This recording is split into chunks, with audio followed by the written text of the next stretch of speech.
One of the most misunderstood and neglected spiritual disciplines today is fasting. Now, fasting is when you deny yourself food and or drink for a period of time. There are all kinds of fasts. There can be corporate fasts, like what we see in Acts chapter 13, or individual fasts, like what we see in Luke 2. There are full fasts where you fast everything, and there are partial fasts where you maybe only fast certain types of food or whatever. So there are all kinds of fasts, and the purpose of this video isn't to get into all of that. You can see another extra video on fasting if you want more of those details. We just want to show you that fasting develops endurance in your life as a Christian.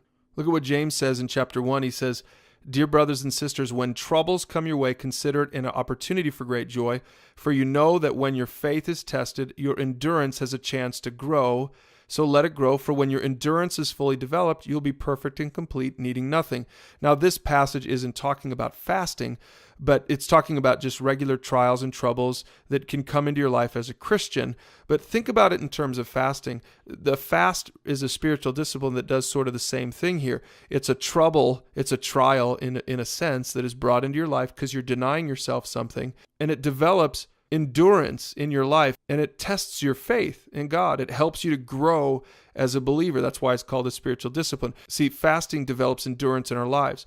Just like trials in our lives can test and grow our faith, fasting can teach us how to depend on God when we're in need. Now, a lot of American Christians have neglected the discipline of fasting.